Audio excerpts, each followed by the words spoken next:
Hold on. We're welcoming Ira Harris back for a couple of conversations. This is November 20th, 2019. All right. So nice blog last night, Ira. Okay, I'm good. It's been a while since I wrote, but that's all right. There's not much to say, except there's more to follow up on that. Any questions before we get into anything else? Yeah, I've got a quick one, Ira. Okay. How's your digestion doing after that 72-ounce steak? Yeah, I don't eat 72 ounces of steak in a month, let alone a month setting. But it's doing well. The shit you eat on the road is unbelievable. You're not still on the road, are you?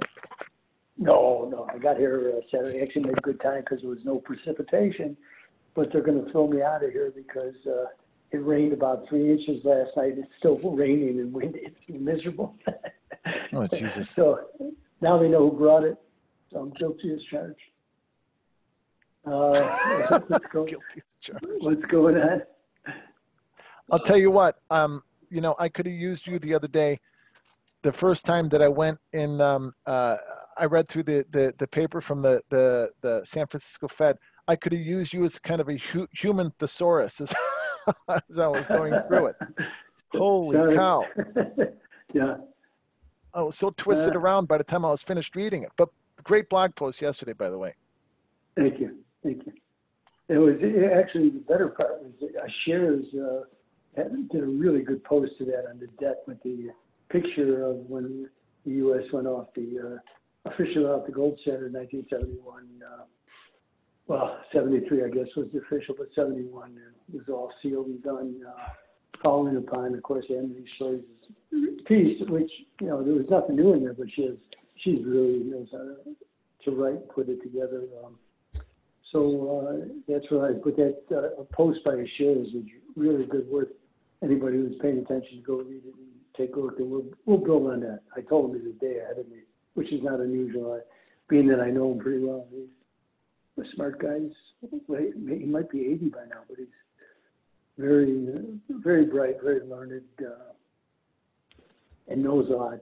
Sometimes a little dogmatic, but we all have our issues when we get it. Were there any questions that directly emanated on it? Well, the only thing I was looking at was, I think I sent you that note on it, was RBA's, the Royal Bank of Australia's statement. Yeah.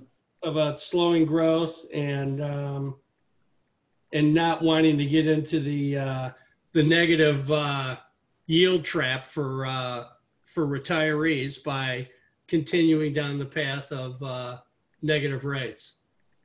Yeah, but they're in essence, they're all in it anyway, because real yields are negative by design, because that's what they've chosen to go on. And you see how they each react to each other. New Zealand didn't move last week, but a lot of economists were thinking that they were going to, and I had written a blog where that was one of those where I would have said no, because there was really no reason, because the Aussie Kiwi cross, which we watch closely, was hanging up at certain levels.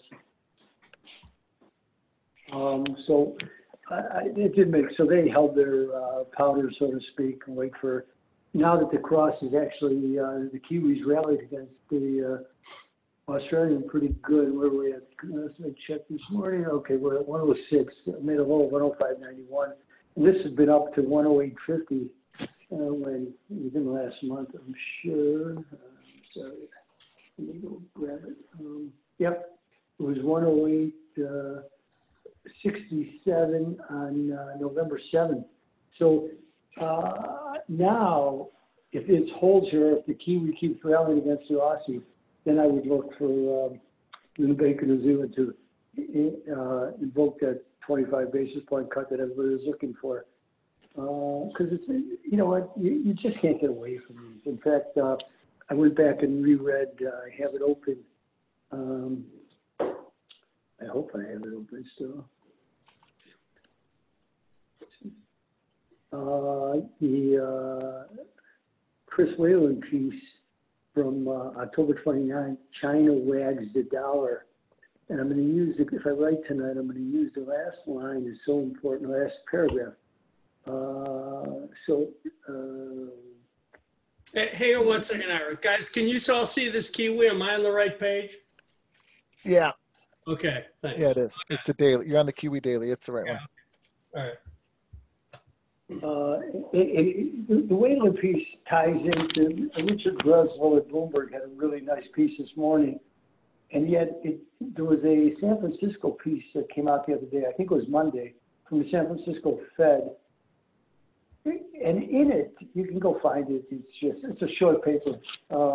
They make the case for what Richard Kuroda has been really hammering on since April or May, that the Fed has an international responsibility because the global system, because they're still on the dollar standard, when dollars are tight, it fosters a shortage of dollars globally, which sends up interest rates. And when the Fed is, we're going back a year when they were on that double shotgun approach of QT as well as raising rates, it was squeezing everything. And the demand for dollar from arbitrageurs and everybody else who were trying to pick up the carry really squeezed the market more. And then you had all the emerging markets who are borrowed up in dollar, and even the Chinese, which is the thrust of Chris Whalen's piece, how much holds more. He says the government of China holds more than $5 trillion US of debt towards the rest of the world. So they're busy lending, and all those people, those have to be financed. And as you raise rates, that's the responsibility. So the San Francisco Fed basically makes the case for Kuroda, but that doesn't surprise me because now John Williams is gone and Mary Daly is the president of the San Francisco Fed. I think that region is presently the most dovish of all the regions. You can tell by the research that comes out of there. So that's just one more piece of it. And somebody else also had a piece, Breslow and the San Francisco piece, but it is about the international responsibility of the dollar. And again, I don't know whether you saw this morning, Leo Brainerd, who I used to be a fan of, but I'm not sure. I thought she used to be pretty good. But she gave a speech this morning, and in it, Brainerd says, trade uncertainty has been a major theme, has weighed on the economy for the past year. Oh, I guess she was on CNBC. And CNBC, then she said, Fed has taken out insurance against trade conflict risk. So I started laughing because she basically made the case for what the blog was all about last night. Because those three insurance cuts were not mid-cycle adjustments. They were a response to the Fed's uncertainty. And they said, if we go back three meetings, that they were, at the press conference, I think it was in June or the July press conference, when Powell said he didn't really know how to measure the economic impact. He said it, I think that's a quote, I'm not even paraphrasing it. He didn't know how to measure the economic impact of the tariffs. So they were taking out insurance against that. So she said this, and then she said reaching trade truce would be a big reduction in uncertainty. More tariffs in December would be a negative. So she basically is empowering, again, and we've discussed this for months already. Trump he knows that he has the Fed pinned here. He has them pinned. And the question is, do you think the equity markets and other asset classes are rising on the sense of a positive outcome to the trade negotiations, or are they just really responding totally to monetary policy and the fact that there's liquidity aplenty all over the world, and therefore they just keep bidding up asset prices? I think every morning when we walk in, there's, yesterday was Ross's turn, the day before that was Cutler. Everybody takes a turn trying to be positive, and yet the equity markets, whether or not you would have thought, and I know they tried last night, that with the vote out of the Senate, and I know all the nuances and minutiae involved in that vote, but that the Chinese were none too happy about it. You know, I read the South China Morning Post this morning. It was all very negative about it. Now, whether, of course, Trump has to sign it, but they're not happy. And as I tongue-in-cheek said, the Chinese said back to the United States that they'll return to the negotiating table when Chicago has less deaths on a weekend than Hong Kong. You know, I was, of course, being my typical flippant self. But, you know, come on, you're not going to tell this country how to govern itself, especially the Chinese, who are ultra sensitive to the world. You know, they invoke their colonial past, which is, you know, we're going back 150 years, or we can go back to the 1930s with the Japanese. They are very sensitive to that, and they don't want anybody telling them how to run their country. And there may be they view it as two systems, but it's one China. And if they think that the political situation in Hong Kong is getting out of control, which so far they've actually been pretty tame, if we remember back to Tiananmen Square. So the Chinese are actually taking a much softer approach to this. Now, if I'm a student in Hong Kong, you know, I'm not feeling that, but I'm stepping back and looking at this from a, you know, far wider perspective, and that's what I see. So it's a far different response. It's a far different world than what we saw 30 years ago. You have to take that into account. And some of what the senators say, you know, one Republican senator, I forgot who it was, said that this was an imperialistic action by China. And I go, really? An imperialistic action? Hong Kong belongs to China. There's a treaty that goes with it, but that is hardly an imperialistic action. The only imperialistic action is that they had to sign the treaty to negotiate it away from Britain. So, I mean, come on. Yeah, some of this stuff is just ridiculous. But because the news is back and forth, and there's positive, there's negative, there's positive, there's negative, really at the end of the day, the markets are up much more on monetary policy than any sense of what the tariffs really mean.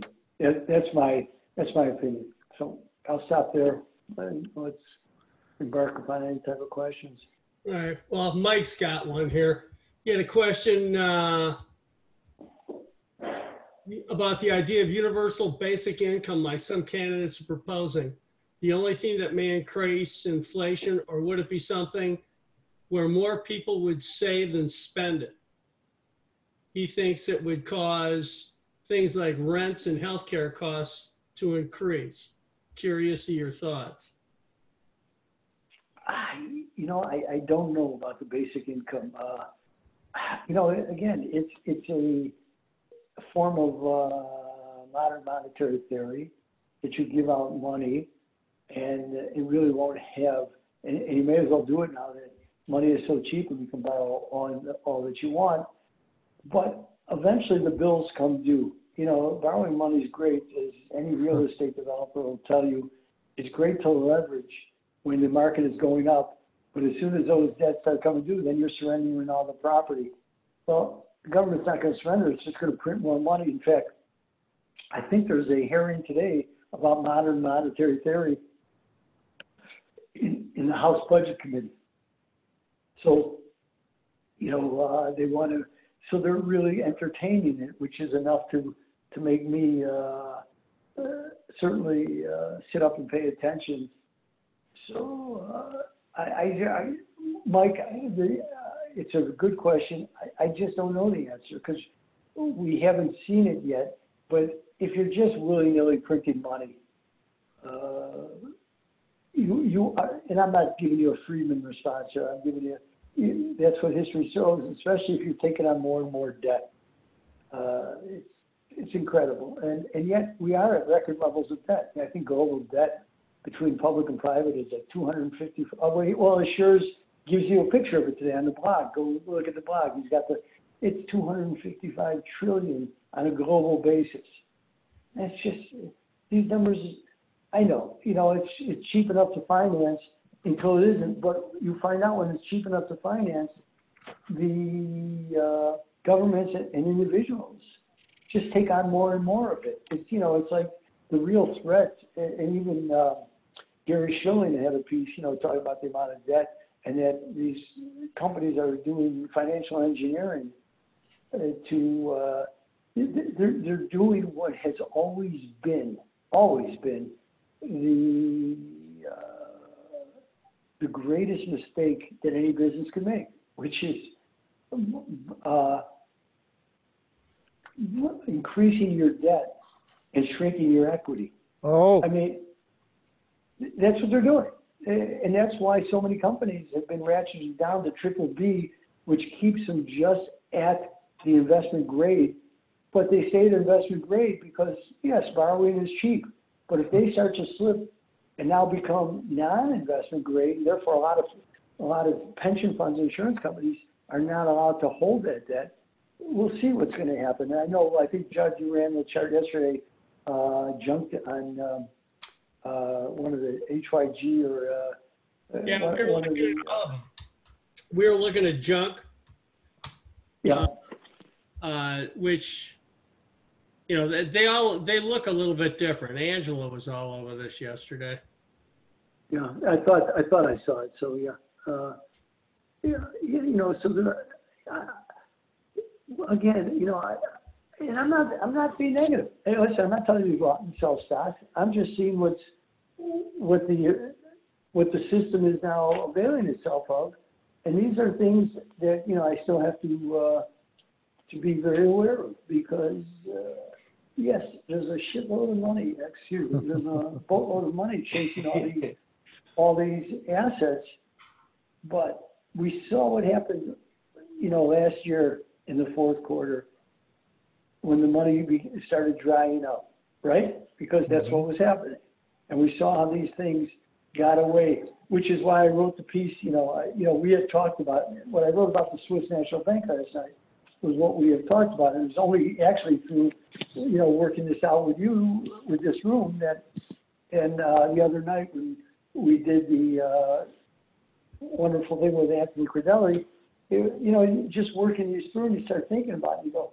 you know, we're really, I have to do a whole reset, because the Swiss National Bank, they're the only ones who can really exit, you know, and they're not doing it because their balance sheet still builds.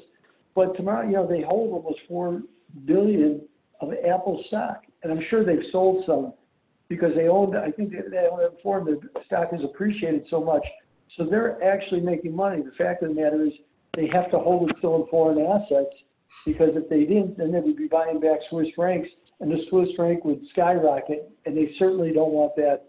As some of their data yesterday, I'm sure, unnerved them. The trade numbers were not quite as good, but then they put that off to the fact that Swiss watch sales were down massively in Hong Kong, which is where a lot of mainland Chinese people come to buy their watches. So it's a huge market for the Swiss watchmakers. So that may have played into it. But these are things you know we have to be cognizant, because if you can tell me, you know, we know that the Fed has no exit strategy here. They had one, but they can't take the effects, the market, you know, the effects that the market is driven. They can't take it because it was so disruptive to what they thought was going to happen. The ECB, Lord knows what the hell they're doing. I know what their exit strategy has to be. I know what it has to be. Can they get there? That's a different story. Okay, all right. So, you know, that's where that resides. Okay, I'll be ready. Yeah, I'm sorry. No, that's right. I was just going to say, I would have loved to have been a fly on the wall of that meeting the other day. So, you know, between Fredo, well, Mnuchin and Powell and the president. Yeah, thank you. So, I don't know how off base I would be in just thinking about the automatic fiscal with rates down near zero, down near the zero bound, does monetary policy, does the Fed really have any tools left, or is it going to turn out to be another? Is it just going to be something to rely on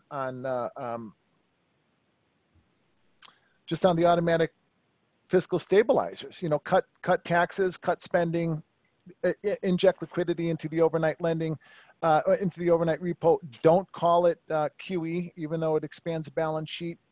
While at the same time, gold. Those are significant. That's a significant expansion for something that's not QE, by the way. I don't know if anybody's, you know, but that's bothered us for quite a while. Of course, it's a shorter duration. You can deal with it. But if you started squeezing liquidity again, because it was a shorter duration, you're going to have some problems. The market has showed you that. You don't have the fiscal stabilizers because you're running a 5% debt to GDP ratio this year in a you know, as Jerome Powell says, the star economy of the developed world, right? You just said that last week.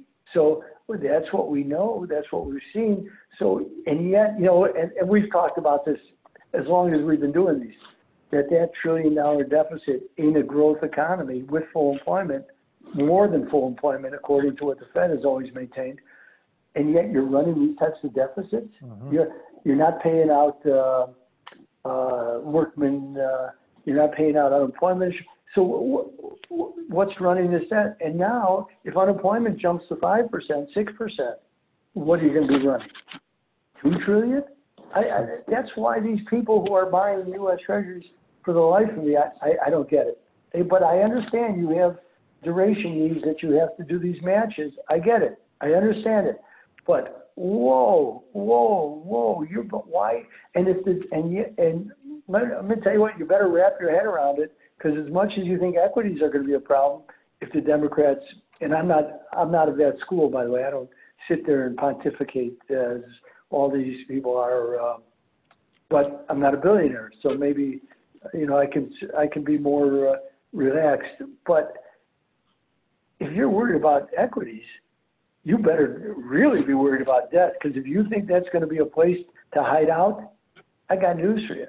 You better go back and look to see what the curve did at the commencement of QE1. Go ahead, go look. It's there for you. Because the first thing was that people feared inflation, so the curve steepened, even as the Fed was announcing these massive buys. But the first sense, so if the market begins to think that, we can widen out to levels that people won't even believe. You know, don't forget, when Volcker squeezed inflation out of the system, I think we went to a negative 600, an inverted 600 basis point curve, by the way. Do you think, Ira, do you think the world, I can't even imagine that. I don't even know what that would do to the economy with the debt that we have, with, you know, supposed full employment. But the second part of what I was thinking too, and again, I always say that I feel like I'm off base because I don't know whether or not I am, but do you think that, how serious do you think the Chinese are taking the threats of, yeah, you know what, more sanctions possibly, or the EU for that matter? The world, is anybody taking it seriously? The market didn't seem to reflect it today. You know what? They're not, because we are driven by, you know, first of all, what I call the correlation bias of the algorithms. Okay, they just keep pushing, and that pushes the momentum that's built into this market. And it doesn't take those into consideration. It cares not a lick. It doesn't at this moment in time. It will. I can't tell you when. You know, again, you know, everybody who does, you know, who's an analyst will tell you that they will invoke, you know, Keynes' statement that markets can remain irrational much longer than you and I can remain solvent. And that's the truth, because right now you just have this built in, and because money is so cheap, you know, it's like, you know, it just yawns at anything, and that doesn't mean, you know, then they'll invoke, you know, Mark Favor, you know, doom and gloom. Yeah. It's not doom and gloom. It exists out there. But, you know, my job is to be aware of it, because when it turns and the signals start to turn, I want to be there to see it. If I'm not preparing for it, and I just keep following this you know, what I consider the silly posture,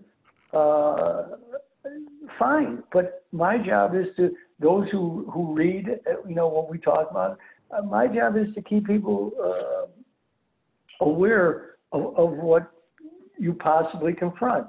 Now, banks have shown, central bank, and they own this. The central banks own it, from Switzerland to Bank of Japan, and then you had, of course, Kuroda. And nobody even talked about Kuroda's statements to Parliament the other night. But they were important statements because he said, hey, I'm going to keep buying ETFs. Imagine that.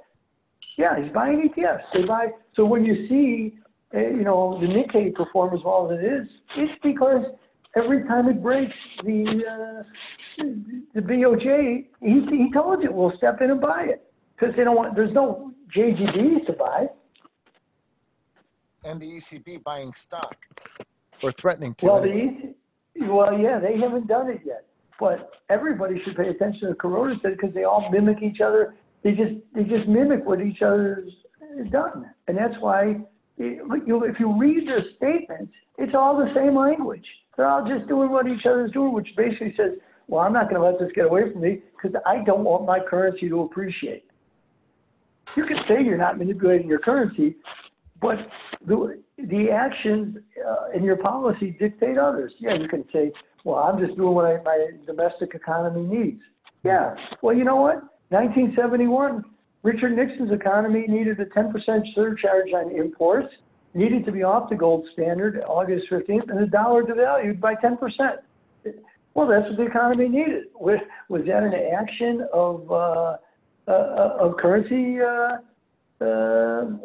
manipulation, or was it an action by the government to devalue? Yeah, for the benefit of the domestic economy. But, okay, the world had to adapt to it. But now we just keep chasing each other because we all keep adapting. And nothing said it more than when, and you guys know as well as anybody, when the New Zealand bank, you know, cut 50 basis points. By what right and measure should they have cut 50 basis points? But they did, and we had actually talked about it the day before, that was a possibility because the Kiwi was just too strong, and they were aware of that. They did it to weaken the currency. So everybody has these views, but you know what? And this is Trump's third prong, by the way, of what. So the dollar, you know, and I know that everybody is bulled up on the dollar. And Goldman, everybody's got bullish comments on the dollar. Sorry, I'm out. I'm not playing that.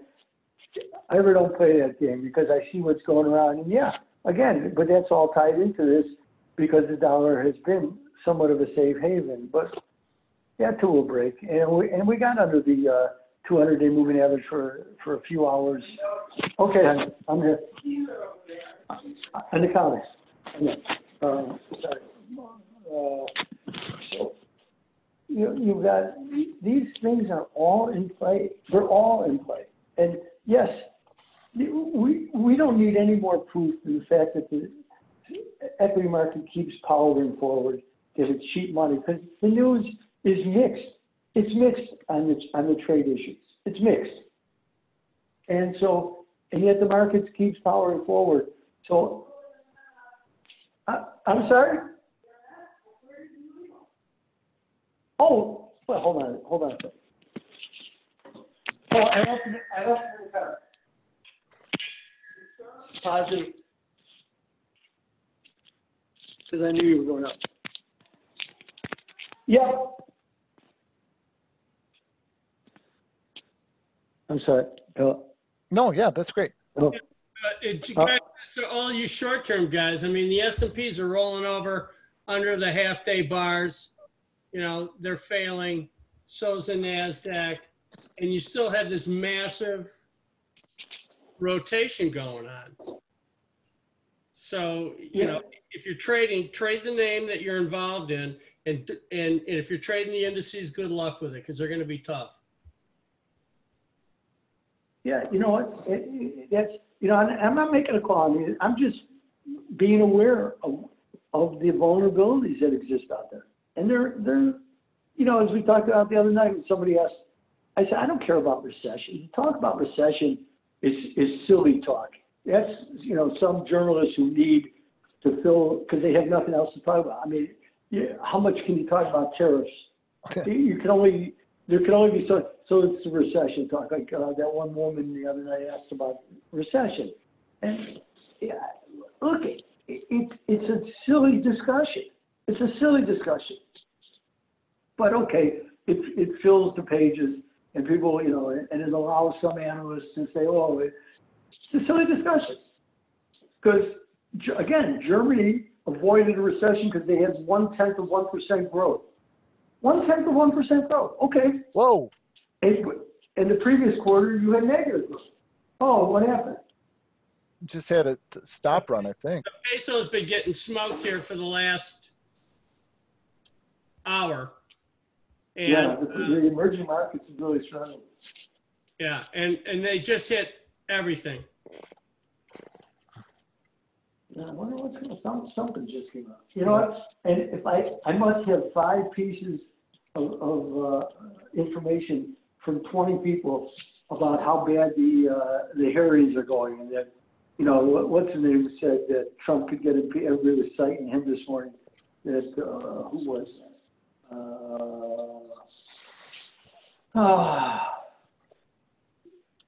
Let's see. Sunland? Are you talking about the guy that was testifying today? No, but U.S. investors. Yeah, his testimony, but hold on. John Rogers said that the Senate could impeach Trump. You know, so there is no good news out there. If this is the Trump stock market rally and he's vulnerable, well, okay. So it just tells me we're still riding the wave. Let's ride it, baby. Ira, I had this. I'm sorry, but I have to ask. I've got to ask. Yeah. So you're no longer long gold and short Swissy. Does that make you bearish gold? Have we reversed? No. I'm still no. I think the gold is, and I'm watching the platinum very closely because and the silver's hanging in there. So I'm seeing things that say the metals are again trying to tell a story here. It's not sustaining. Okay, I will call back. I've got some workmen I have to deal with. But no, not at all. But I will choose other currencies to sell against the gold. So I see that Judd keeps posting different charts, and that's good because I just want to get off the Swiss here. Okay. I just want to get off the Swiss. That was my only point because I thought they were vulnerable because the Swiss. You know, I was doing it because the Swiss they've got their mojo on, and they have this game down pretty good.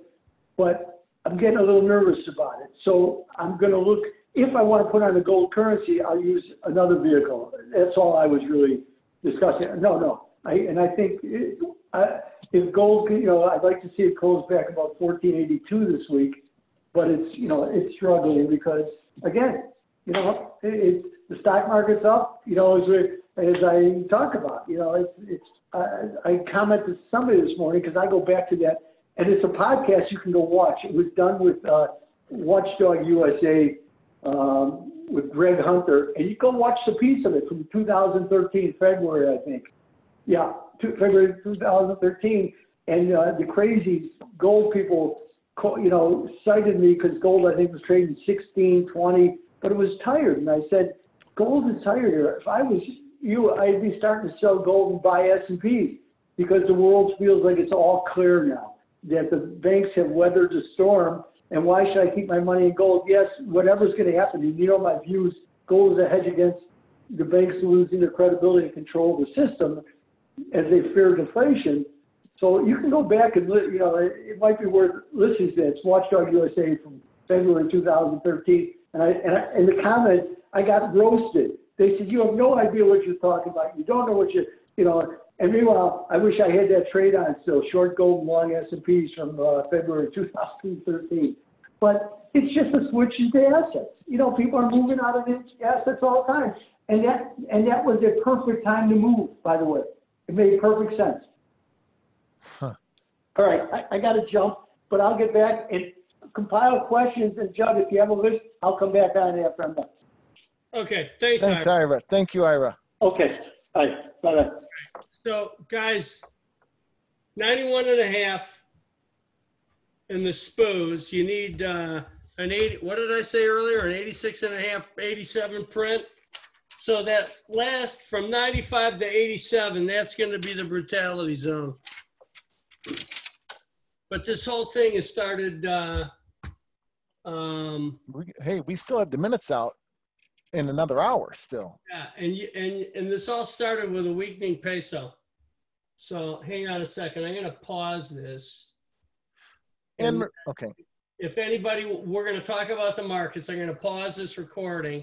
And then if anybody's got questions, they should put them in. And when Ira comes, I'll send them to them. And then we can talk some more.